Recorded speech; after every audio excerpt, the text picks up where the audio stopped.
Welcome, and thank you for joining us for today's webinar hosted by the Hoover Institution Center for Revitalizing American Institutions. My name is Erin Tillman, and I serve as Associate Director of the Hoover Institution, and I'll be your webinar host for today's session. Before we begin, let's review a few housekeeping items. Today's session will consist of a 30-minute discussion followed by a 20-minute question and answer period. To submit a question, please use the Q&A feature located at the bottom of your Zoom screen. While we may not have time for all questions, we will do our best to respond to as many as possible. And a recording of this webinar will be available on the RAI event page of the Hoover website at hoover.org/RAI within the next 3 to 4 business days. The Center for Revitalizing American Institutions, also known as RAI, was established to study the reasons behind the crisis in trust facing American institutions, analyze how they are operating in practice, and consider policy recommendations to rebuild trust and increase their effectiveness. RAI works with and supports Hoover Fellows from across the country to pursue evidence-based reforms that impact trust and efficacy in a wide range of American institutions. When we say institutions, we mean governing and judicial bodies at the state, federal, and local levels, as well as non-governmental civil society organizations such as media, nonprofits, and foundations.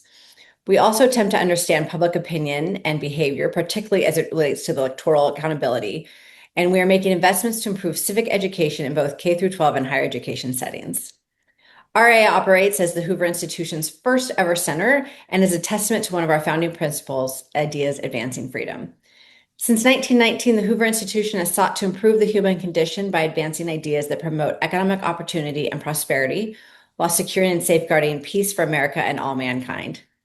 Today's webinar is the third installment in our 2025-2026 series, Reimagining American Institutions, a program in which we spotlight speakers who are developing innovative ideas, conducting groundbreaking research, and taking meaningful action to strengthen the trust and effectiveness in American institutions. It gives me great pleasure to introduce today's moderator, Brandice Canes-Wrone. Brandice is the Maurice R. Greenberg Senior Fellow and the Director of the Center for Revitalizing American Institutions at the Hoover Institution.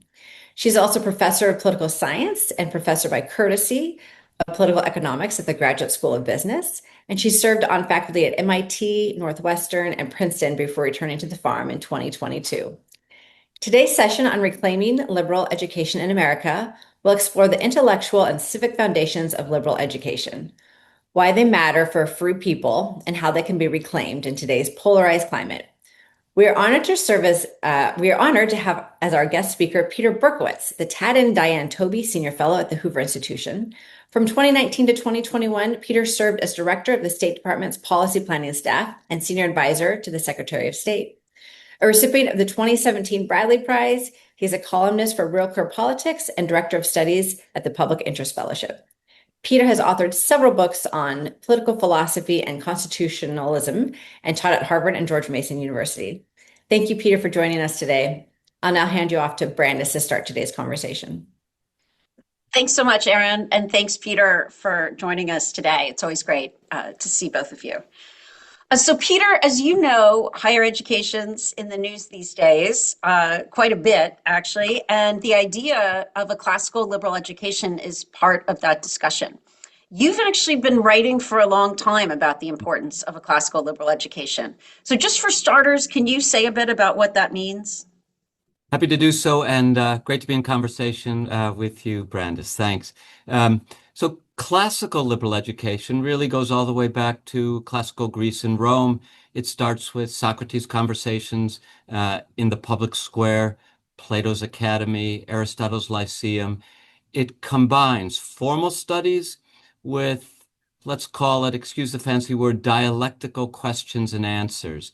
Even the most simple observations about moral and political affairs give rise to questions. Efforts to answer those questions shed some light and give rise to additional questions.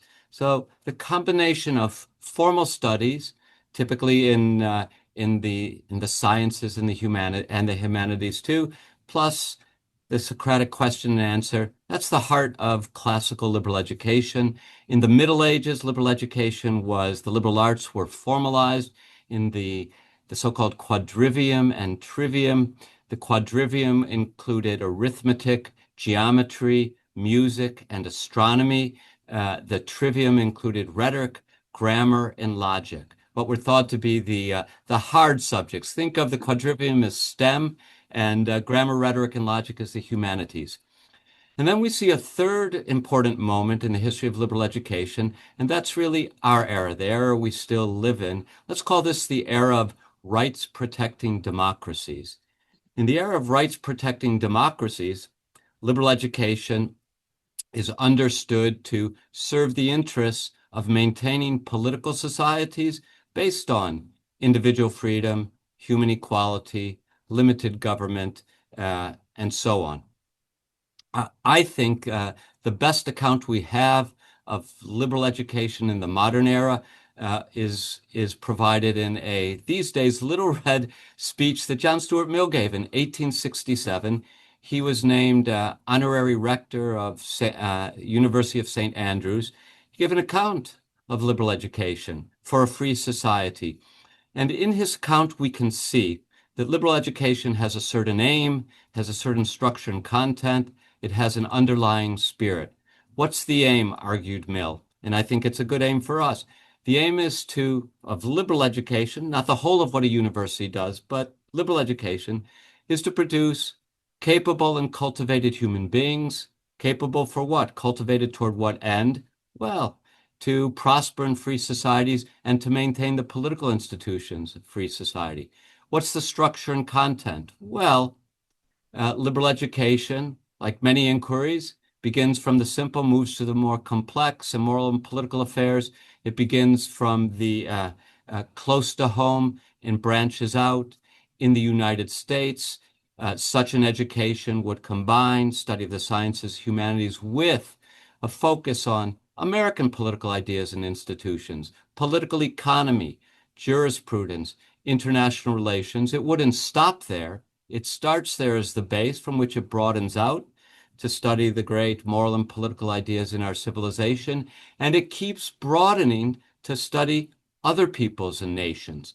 But like almost every human activity, sports, music, law, medicine, liberal education also has a beginning point, a base, and finally it's got a spirit. What's the spirit? It's the spirit of curiosity. It's the spirit of civility and conversation. It's the spirit, as John Stuart Mill emphasized in On Liberty, of understanding that he who knows only his side of the argument knows little of that. Okay, Peter, thanks for that great description. And I'm sort of pleased and intrigued that music is in the STEM, but that's not today's focus. So we'll talk about that another time over lunch. But I want to quote something you wrote back in 2013.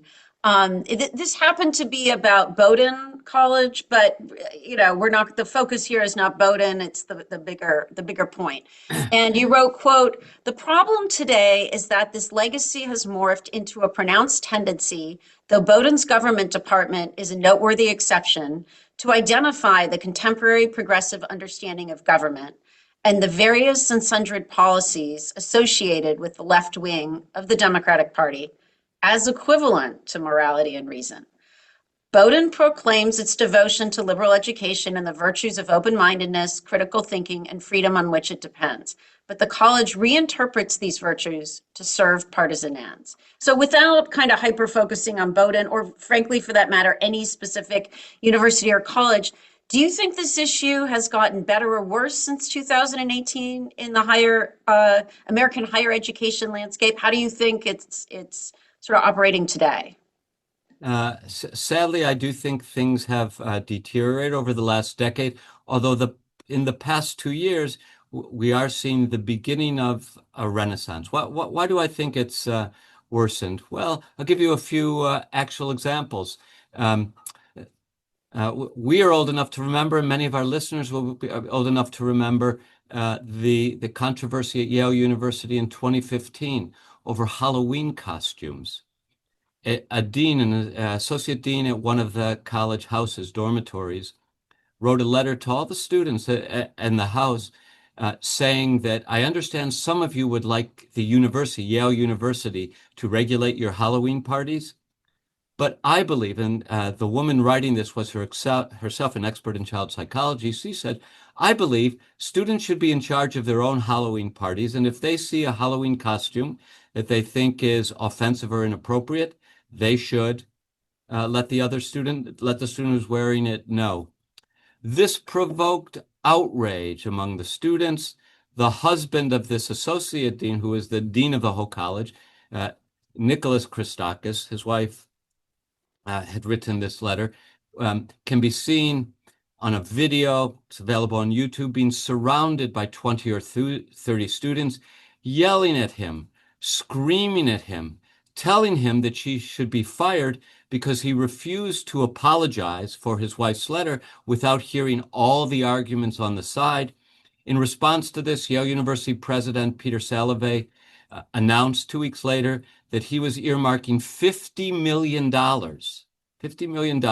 for more positions and to study race and diversity at Yale, and also to authorize seminars and training sessions for top administrators, including himself, as if Yale hadn't devoted extraordinary resources over the previous 20 years. 5 years later, summer of 2020, COVID summer, but also the summer following the killing of George Floyd by police officers who were in the process of subduing and arresting him. Dean of the Faculty of Arts and Sciences at Harvard University, Claudine Gay, says that this moment was a teaching moment. She spoke as if in a message to the faculty, there was only one possible interpretation of those events, of the riots, many of which were not peaceful in cities around the country. Those riots actually cost the country upwards of $1 billion. Many police officers were injured. Many buildings were burned down, including government buildings. And Dean Gay also said she's going to earmark tens of millions of dollars to take advantage of this moment, putting the Harvard University squarely on one side of a very difficult political controversy in the country. And then after the October 7th massacres committed by Iran-backed Hamas in southern Israel, on the very day that Hamas was slaughtering Israeli civilians, 1,200, taking 250 prisoners, 34 student organizations at Harvard University published an open letter in which they declared that they hold Israel entirely responsible, that's a quote, for the atrocities that were being perpetrated against Israel. I think they used the word violence. One has to ask oneself, where did these students acquire the intellectual habits that would lead them, as the fighting was still taking place, to condemn the victims of a massacre? Where did they learn those intellectual habits, or where did they fail to learn those intellectual habits? So I think the situation actually has gotten worse at our universities, but as you know, and I'd be happy to talk about it, we see some promising signs of reform. Okay. So I wanted to just press you a little bit on, it sounds like you think this issue has gotten worse, this kind of reinterpreting classical liberal education to serve partisan ends, or it was getting worse for a while. Maybe it's getting a little better in recent times, which we'll get to. But what do you think are the underlying causes of that? Why is that why did that happen? Yes. Right. Because I understand there were these big world events, right? That we've you've mentioned a few of them, but in some ways it wasn't October 7th itself, right? Or the George Floyd killing that, or maybe you think it was, but I'm sort of, it seems as if there's something that was going on the ground, and then these brought to light some things that were already happening on campus. It's a very important question. And just in case I haven't yet said something provocative or controversial, just in case. Okay. No, we don't fear that, but go ahead. Okay. Let me give it a shot. So you're entirely right. It is a mistake these days to think that the problems that we encounter on the university arose out of nowhere. I've now traced things back for about a decade, but we should keep in mind that in 1951, a young recent graduate of Yale College, Yale University, William F. Buckley, published a book called God and Man at Yale. And the central argument of Buckley's book is that the Yale faculty had conscripted the curriculum for ideological ends. The humanities, he argued, and the divinity school were actually teaching atheism. And the social sciences, especially political science and economics, were teaching, he called it collectivism or statism. We might today call it a progressive interpretation of economics. So already we have testimony, and I should say about this book, it's probably the only boring book that Buckley ever wrote, because even William F. Buckley could not make the summary of college syllabi fascinating. But a lot of this book is devoted to, here's a syllabi, here's a syllabus, here's what it teaches. In any case, there are additional historical moments, but already before the 1960s, there's a deviation from liberal education, which ought to be presenting, in addition to the progressive side, let's say in this case, the limited government side of economics and politics. In addition to teaching secularism or atheism, liberal education ought to have been teaching the history of religion, because after all, there's only maybe one big phenomenon that has been as influential as religion in our moral and political life, and that's war. And we also have a problem in teaching military history. In any case, the second big moment, it seems to me, was when the students of the 1960s arrived in graduate school in the 1970s. They brought with them a new orientation toward higher education. For them, education was to be politics by other means. In other words, their scholarship was going to be oriented toward improving society. Their classroom was going to be oriented toward getting the message out to students of what the proper values and principles are to govern this reorganization of society. And the third big moment in this history is when the graduate students who brought that new sensibility, our education should be practically oriented toward changing society, and it went without saying in a progressive direction, when those graduate students eventually obtained tenure in the late 80s and early 90s. And not coincidentally, I think you see a spate of books already in the 1990s.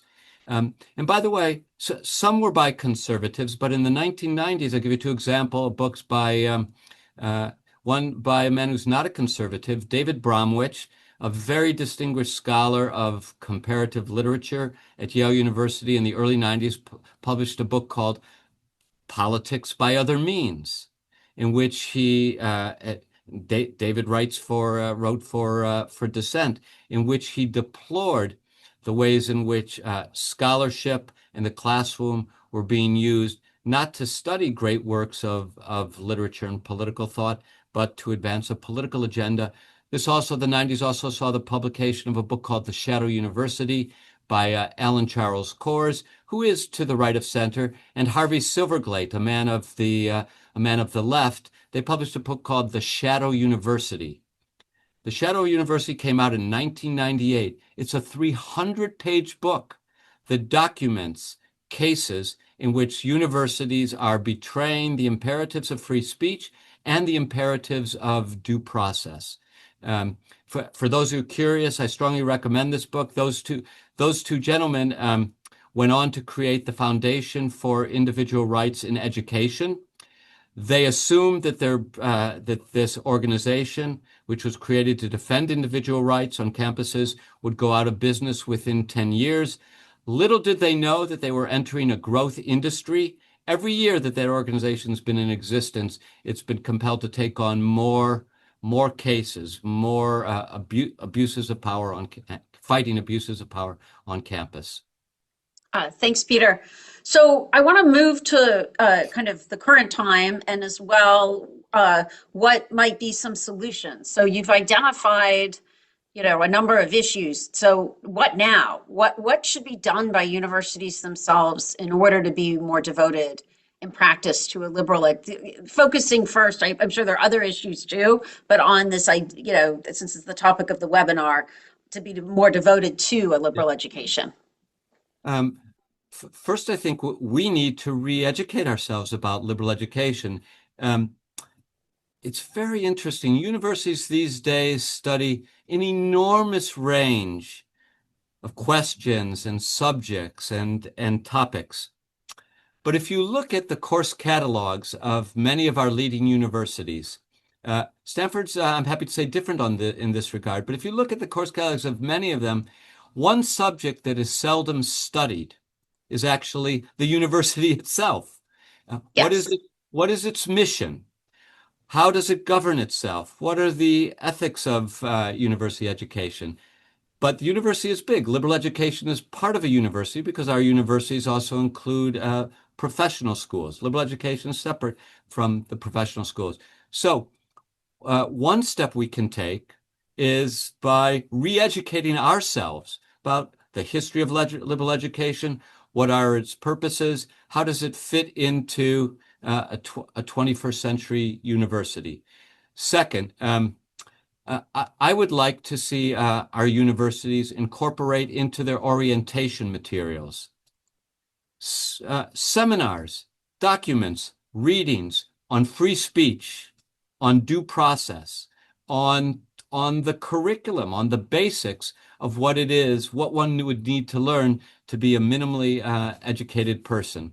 And I suppose in a way more controversially, although happy to talk about it, I would like to see universities adopt, and I recognize a multiplicity of constraints, but I would still like to see universities adopt even a minimal core curriculum.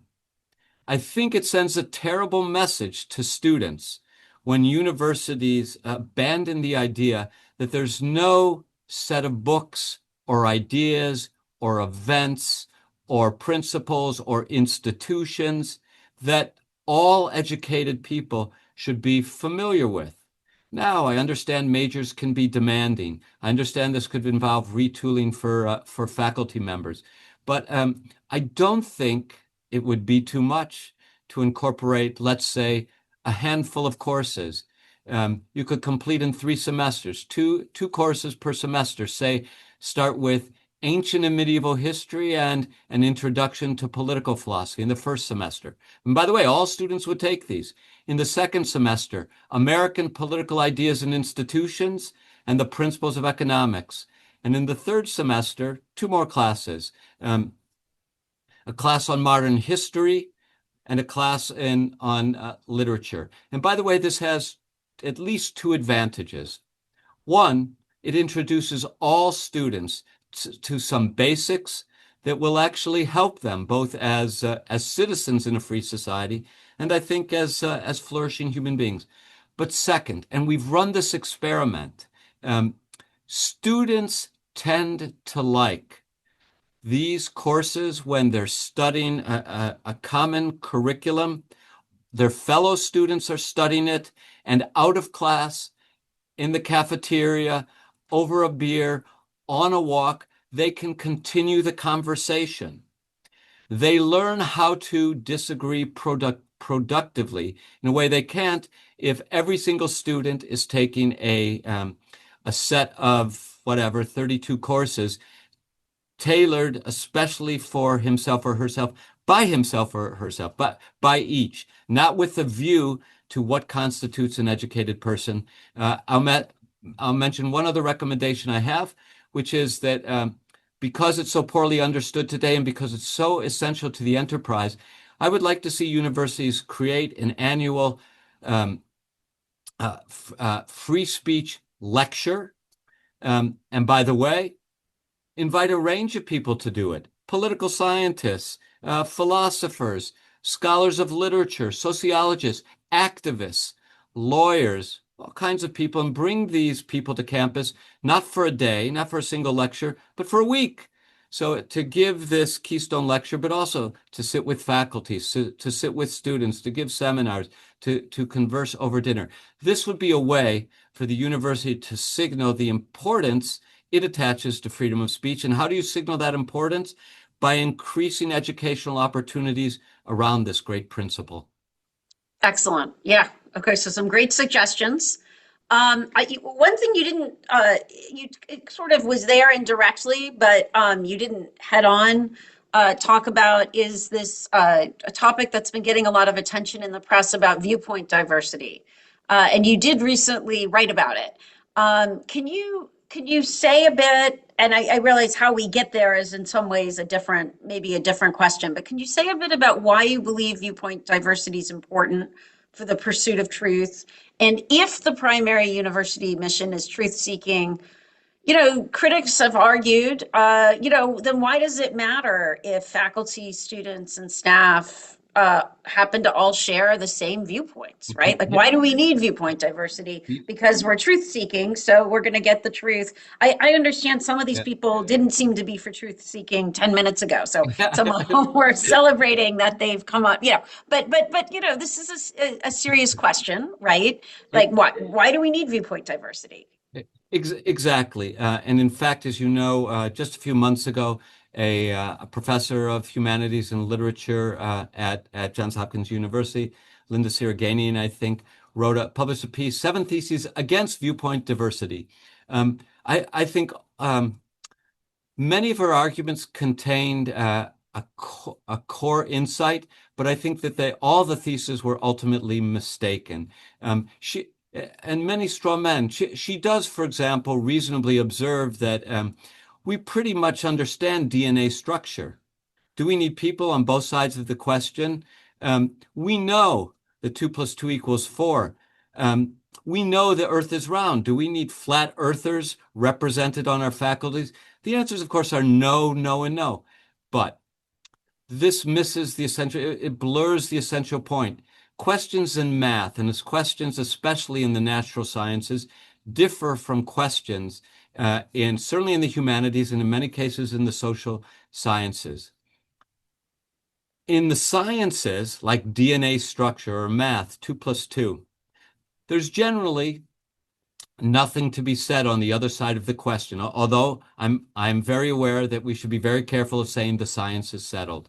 But in moral and political affairs especially, there's almost always something to be said on the other side of the question. And it is our limitation, our human limitation, that few of us have minds capacious enough to keep in the front of our consciousness both the opinions to which we are drawn and the opinions that we disagree with. And one, if I may just remind us of what Mill says on this. He says, look, there are only 3 situations in regard to the truth.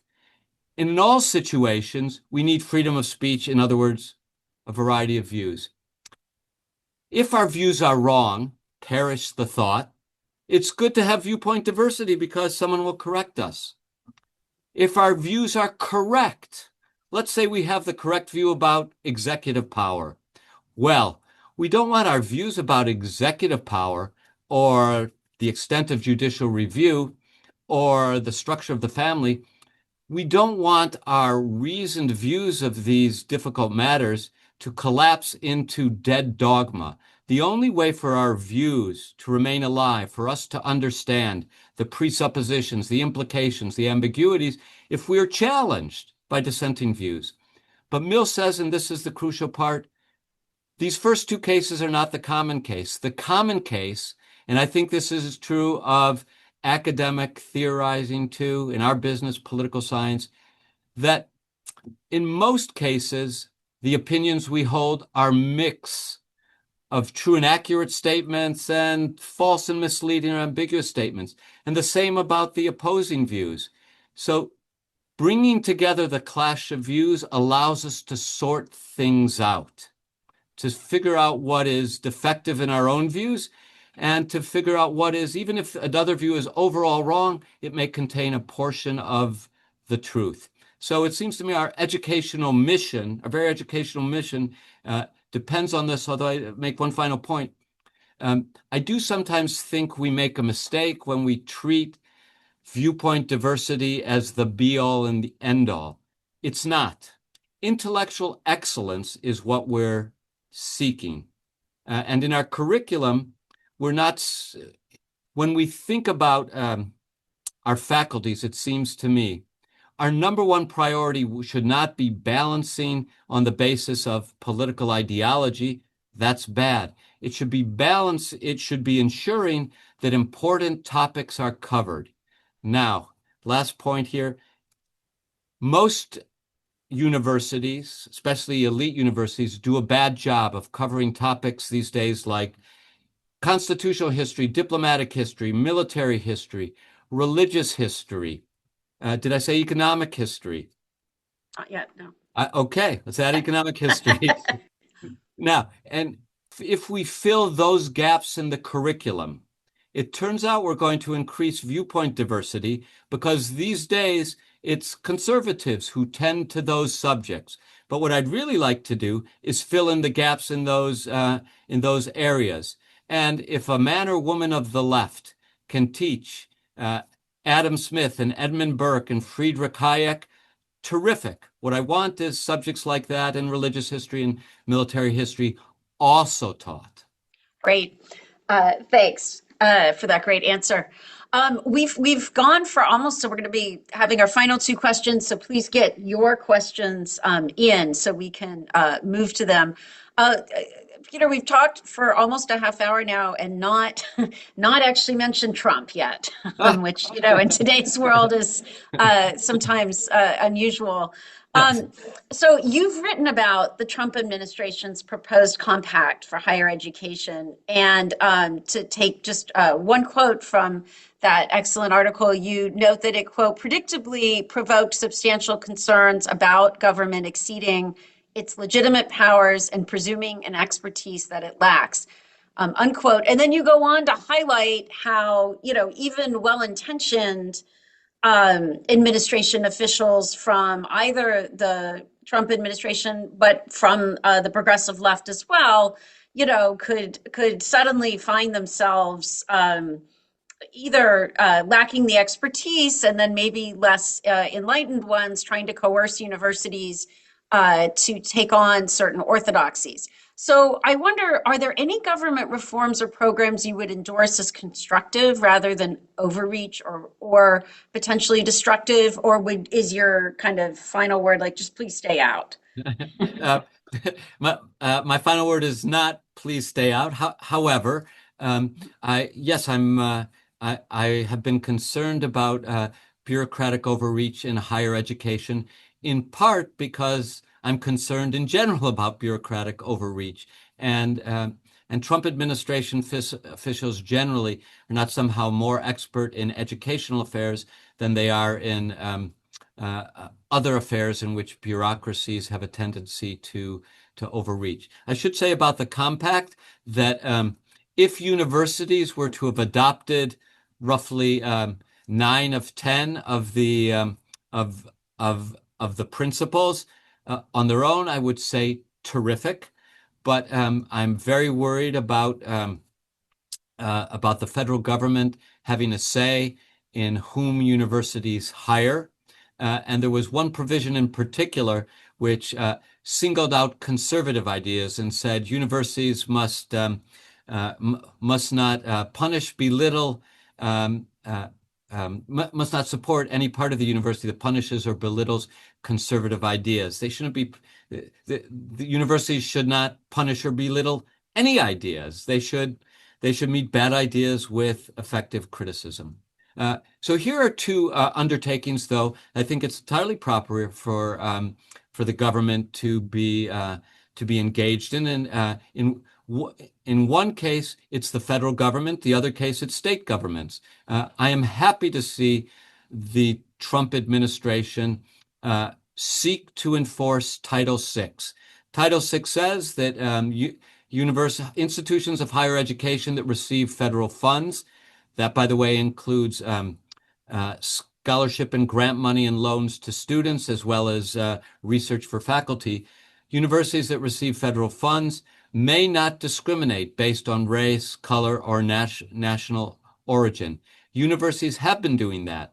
And I'm glad to see the Trump administration indicating that that won't be tolerated, even though I've also written that the Trump administration nevertheless has to follow federal statutes which govern how money once pledged to universities might be withdrawn if those universities are found to be in violation. Second, a matter dear to our hearts I should have mentioned earlier.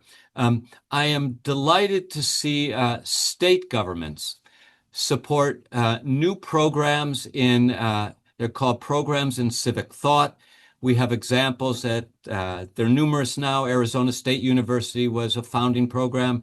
There's such a program at the University of Texas, the Hamilton School at the University of Florida, on whose board I sit, University of Tennessee, North Carolina, and others.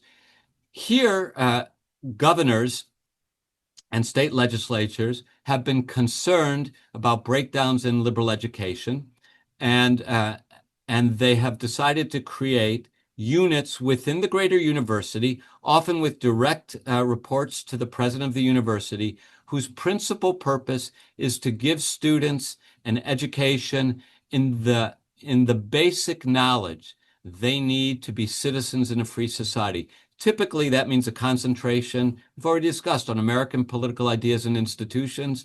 And the aim is to equip these graduates of these programs to be more effective in exercising their rights, honoring the rights of other people, and participating in public life. It seems to me entirely proper for governors and legislators who are stewards of taxpayer dollars to want to use taxpayer dollars at our universities to teach a better understanding of American citizenship.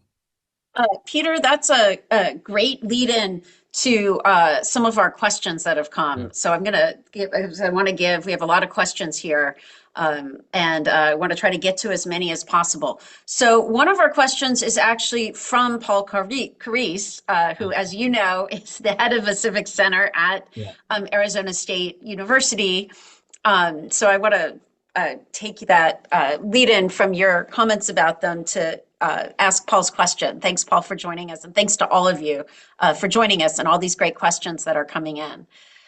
So Paul's question is, how might the America 250 moment, which could mean commemorations up to the 1791 ratification of the Bill of Rights, so that could take us up to 2041 in theory, be useful in this effort to renew the nexus of liberal arts education and American civic education in universities and colleges, with benefits for America's deteriorating civic culture and our institutions. So do you think this moment could be helpful? The answer is I think we should take best advantage of it. My own view is that every year is an excellent year to introduce students to the Declaration of Independence, to the Constitution, which instantiates the promise of inalienable rights for all.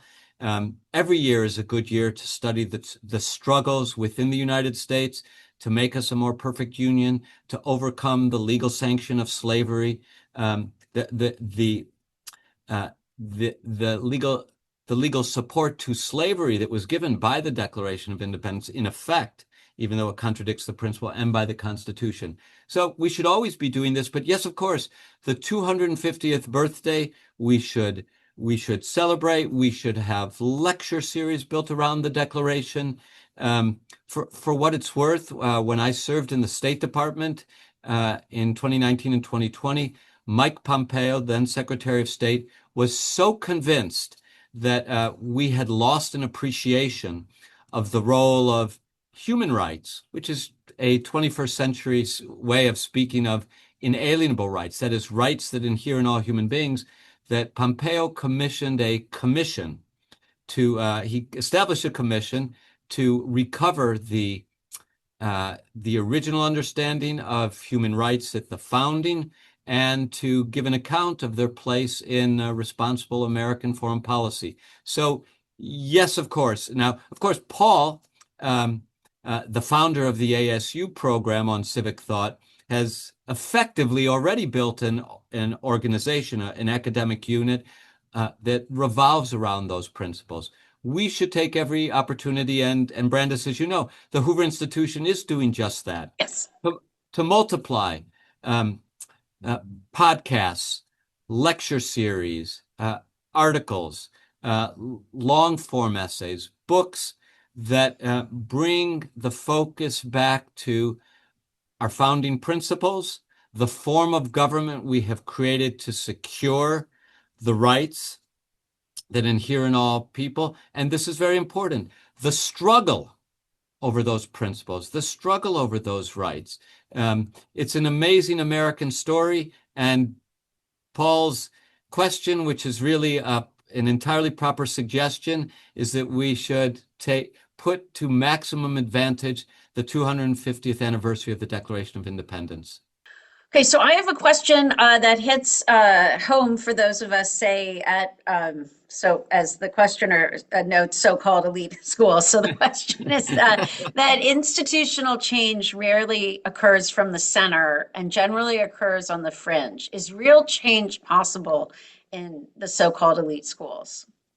An excellent question. I'm not sure what the answer is, but I do believe that the situation is so serious that liberal education, the future of liberal education, is so closely bound up with our future as a nation that we must operate on all fronts. Meaning, we do what we can within the university. We rally the troops. We find comrades at the university who still have a living memory of what liberal education is. We create within the universities programs like the one that Paul Carres has done and other universities on civic thought. The Stanford Civic Initiative aspires to be a program like this. But I'm also in favor of other approaches to what I regard as the crisis of liberal education. I welcome the creation of new private universities devoted to liberal education. A lesser-known such experiment is Ralston College in Savannah, Georgia. A better-known experiment is the University of Austin, Texas. I welcome an array of summer programs, many in Washington, which are devoted either to liberal education broadly understood or that part of liberal education that focuses on morals and politics. There are a number of such programs. The Hoover Institution has a boot camp every summer for students who want to study policy. So there are a variety of approaches within the university, new universities, programs outside universities. All of these efforts, it seems to me, have been inspired by a sense that we're depriving students of the education they deserve in a free society.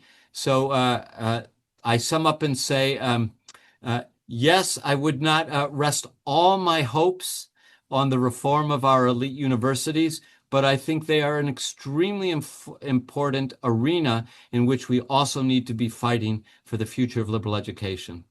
Great. I have a question about your, several questions actually, about your kind of proposed core courses and or great books courses. So one question is whether there should also be a core course on the history and foundations of maths. And that is, as you know, Peter, the British, Yeah.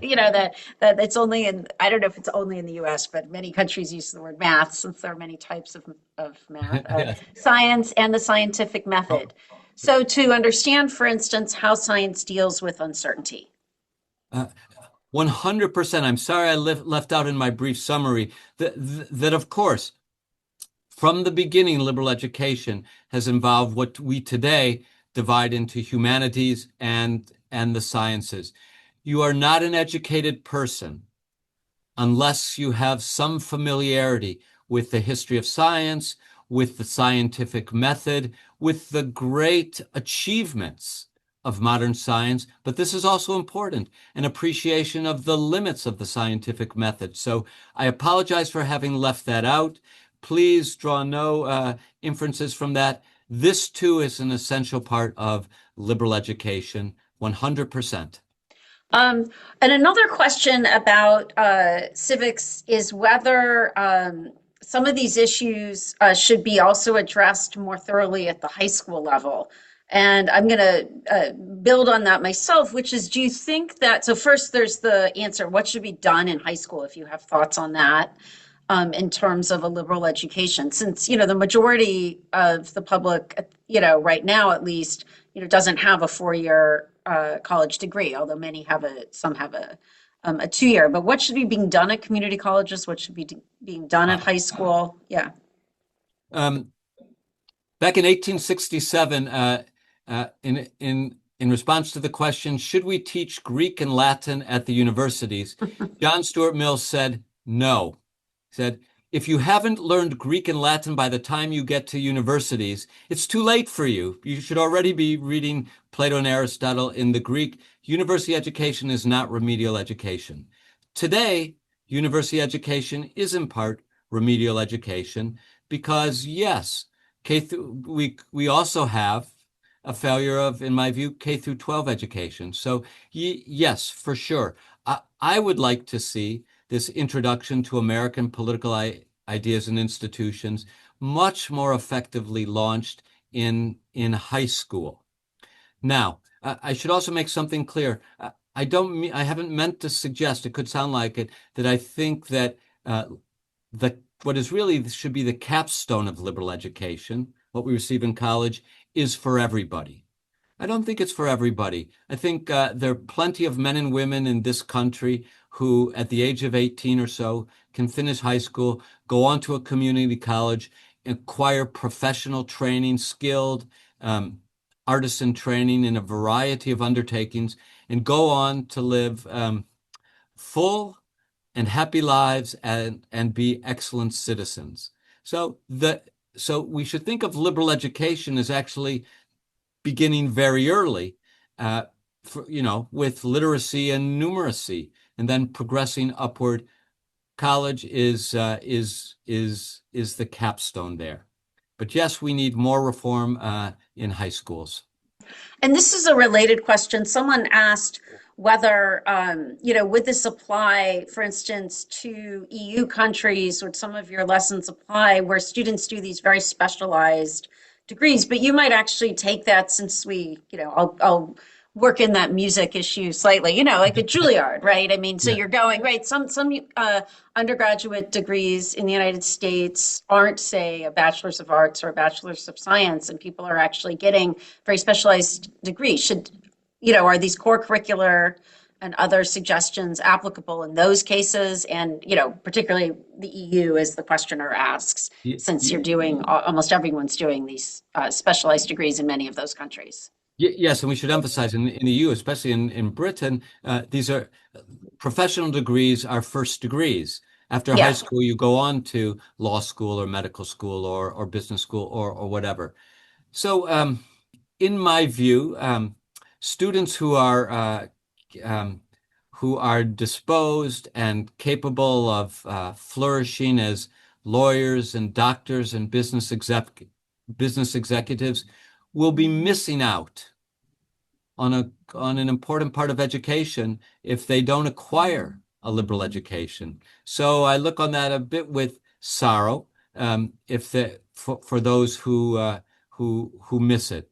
Is it absolutely mandatory? I suppose it wouldn't be if to go back to the previous question you put, Brandice, if our high schools were doing a better job of providing a basic introduction to, in that case, let's say, British political ideas and institutions, political economy in Britain, jurisprudence, common law, international relations, broadening out to other societies. It seems to me high school could supply that. And of course, in the spirit of freedom, we have to recognize that, yes, some people will go on to totally focus. You mentioned the case of music, but even for a musician, I would think that we should recognize there will be a loss involved if you don't have an education that also involves some acquaintance with the great ideas and the defining events at college level in Western civilization. But here's the thing. Colleges and universities that do promise a liberal education, as the elite universities still do, Yeah. they should offer it. They should offer it. Yes, yes. Okay. A few questions, some of which are fairly, kind of taking the other side, and one of which comes at, well, I'll do the one that kind of comes at us as faculty first, which is part of the problem that we don't have to do anything outside of academia. Should we require faculty? That's the questioner's question, to have spent time outside of academia. And I'm going to add, this is my own addition, which is, what should faculty be doing? Um, on an individual level, right? Because some of these, and I realize some of that is pushing for the reforms that you suggest. But when you go into, you are in fact working with DNA. That's what you're doing. So you're not possibly the person who's going to be leading the charge for a core humanities sequence, right? Since you're not going to probably be teaching that sequence. What should you be doing? Yes. And then addressing the questioners, the audience members' question about, would it be spending some time outside of academia? Well, it depends what they mean. Professors do go home after work. They have weekends. They have families. They can and should be engaged in the life of their communities, in civil society, houses of worship. Do I think that it would be improve liberal education at elite universities if every 7 years universities were sent to work on an oil rig or in a soup kitchen or volunteering in a hospital? No, I don't think that. If anything, the problem is today that faculty members are consumed with, partly because this is what university departments and universities reward, their scholarship. If anything, I would like to see universities give professors more opportunity to return to the basics, to build courses, to refresh their acquaintance with basic ideas and events in our tradition, so that they can intellectually retool. Now I'm going to combine a couple questions in the interest of time that hit upon, I think, what some critics might highlight, or at least criticisms. Please. I'm not going to say that they're individually critics. So, and this is that, some of the historical figures that are responsible for democratic decline, whether it be Pol Pot, Joseph Goebbels, they're products of a classical liberal education. So, and then kind of, somewhat different, but you could call it in the same class of questions, is arguably when liberal education was more prominent, we had a series of issues on race, gender, where large segments of the society were not really being given, you mentioned already with the celebration of the 250th, the issues with America's founding and race. So to some extent, is some of the pushback at universities about saying, well, we want to make this a better space for those people. And what would you say as someone promoting a classical liberal education in response? There is no way to make universities a better space for all human beings, including human beings who belong to groups that have been historically discriminated against, including women who are not a minority but a majority. There is no way to make universities more welcoming space for those people and all people than to base them on the principles of liberal education. What are those principles? First of all, a liberal education today is an education that presupposes the freedom and equality of all human beings. Whether you belong to a historically discriminated against minority or not, a liberal education offers you a space when you can not only hear your own opinion, when you can not only express your own opinions, but you can hear a variety of opinions expressed. You should understand it as a privilege and an opportunity to hear opinions expressed with which you disagree. A liberal education, properly understood, gives everybody access to the treasures of the Western civilization. By the way, also the horrors, also the mistakes.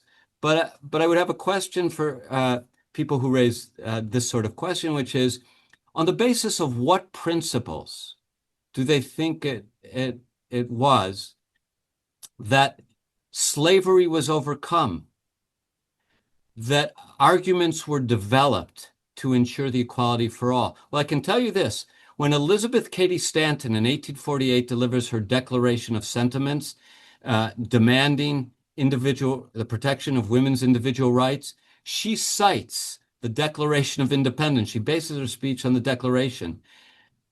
5 or 6 years later, when Frederick Douglass gives his great 4th of July speech, the free slave bases his demand for equal treatment under the law in the United States on the Declaration of Independence and the Constitution. Same with Lincoln in the Gettysburg Address, and same for Martin Luther King in 1963 on the steps of the Lincoln Memorial. He argues what is owed to us, he meant what's owed to African Americans in this country, is not a revolution that overturns this country that has, yes, given sanction to slavery. No, what is owed to us is the promise enshrined in the Declaration of Independence that all men, that means all human beings, are by nature free and equal and have certain unalienable rights. So it's a liberal education, partly, that helps us understand what the principles are that will protect and provide support for all human beings, and that some rotten apples have acquired a liberal education. No more discredits medical school or business school or law school or any other activity under the sun. I'm sure there must be some musicians who are bad actors and wicked people, but we don't therefore blame their training in cello or piano or whatever. Thanks. Okay, we have time for one final question. And we're gonna. Peter, and this has been noticed elsewhere as well as by some of our audience, and it relates to the earlier question about high school, but it actually, I think, is even broader than that, because it's not just what's happening in America's high school, it's what's happening in American society, right? That we've become a more polarized society. A lot of activity is happening online rather than face-to-face. Arguably, less constructive dialogue is happening. Part of the liberal education you talk about presumes a sort of taking in good faith what the other side said. In your experience with students, and I realize this is at Stanford, at one of the elite institutions, I mean, do you think students are ready for this? Do you think that this is something that, and when you work in summer programs here at Hoover and elsewhere, or do you think that this is also something that universities have to take on, or a combination of both, sort of bringing people into the idea of what it means to disagree agreeably? I believe that a sizable proportion of the students are hungering for this kind of education. Practical example from my own course. As you know, for 4 years now, I've taught a seminar called Varieties of Conservatism in America. This course begins with John Locke. Why? Because John Locke gives an account of freedom that was very influential, America's founding, and I believe students should understand theoretical foundations of that which American conservatives seek to conserve. And we read Locke slowly and carefully, and I try to ensure that students understand the arguments and appreciate problems with the arguments. The next week, and it really throws the students off, we read Karl Marx. Why? Because it seems to me also students should be familiar with the most powerful and influential critic of that which American conservatives seek to conserve, and that's Marx and Marxism. Now, here's the thing, and this is what sometimes throws the students off. we read Marx exactly as we read Locke. Meaning, I give a little historical background. I do mention, because it's part of the history, that around 100 million people were killed in the names of Marx in the 20th century. When it comes to reading these classic Marxist texts, the Communist Manifesto, the economic and philosophical manuscripts, 1843 and 84, and so on, we read them just as we read Locke's second treatise, slowly, carefully, trying to identify the argument, its assumptions, and its implications, and then and only then criticize them. And this, I think, students find liberating. Whether it's Locke or Marx, whether it's a thinker that they can presume the instructor is more favorably disposed toward, or a thinker that they can presume the instructor is less favorably disposed to, they see that they've got one job: to figure out what the arguments are and assess them, and they do it in the same way, by making their points and then responding to questions from me and from other students, and so the conversation unfolds. In my experience, not absolutely every student, but the majority of students actually like this, and they wish they had more opportunities for it. Thanks, Peter. On that optimistic note, we are over time, so I'm going to turn it back. Thanks again for all these fantastic insights. I'm going to turn it back to Erin. Thank you, Brandice. Thank you, Peter. Thank you to the audience for your participation and great questions, and our events team for all your assistance. I want to remind you that the recording will be available on the Hoover event webpage in the next few days. And please join us for our next webinar on February 4th, 2026, and we'll focus on the Declaration of Independence, history, meaning, and modern impact. We encourage everyone to visit the series webpage and sign up for our next session. You can access recordings and previous webinars and subscribe to the RAI newsletter to receive updates for upcoming events. Have a wonderful rest of your day, and thank you again for joining.